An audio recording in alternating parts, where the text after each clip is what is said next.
Jai Hind students, here I am with this chapter. I am Kanchan, your English teacher. This time I have taken chapter 9 from the book Beehive, The Bond of Love. So here about this chapter I am going to tell you, and this story was written by Kenneth Anderson. So I am going to start. So this story is a story of love and affection between a human being and an animal.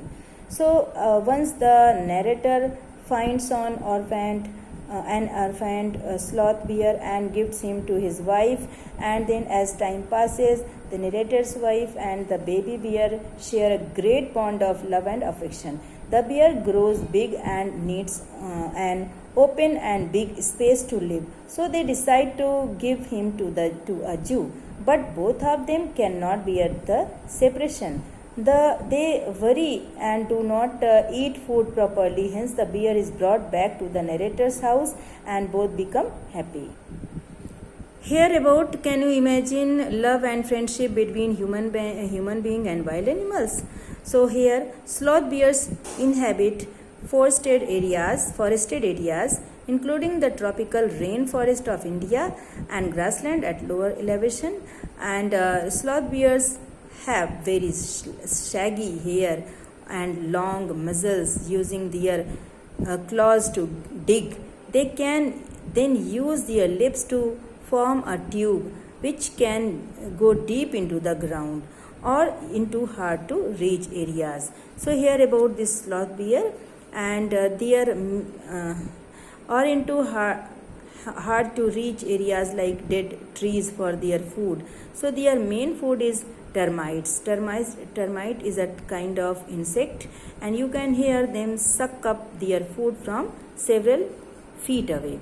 Here I was begin with Bruno, and my wife's pet sloth bear.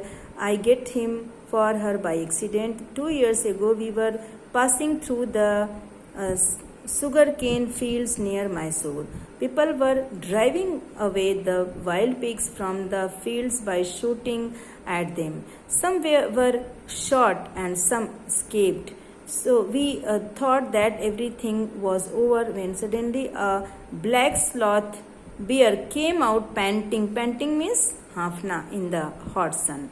So now I will not shoot a sloth bear wantonly. Wantonly means desiringly. But unfortunately for the poor beast, one of my companions did not feel like the way about it and promptly shot the bear on the spot. As we watched the fallen animal, we were surprised to see that the black fur on its back moved and left the prostrate body. Then we saw it was a baby bear that had been riding on its mother's back when the sudden shot had killed her. The little creature ran around its prostrate parent, making a pitiful noise. I ran up to it to attempt a capture.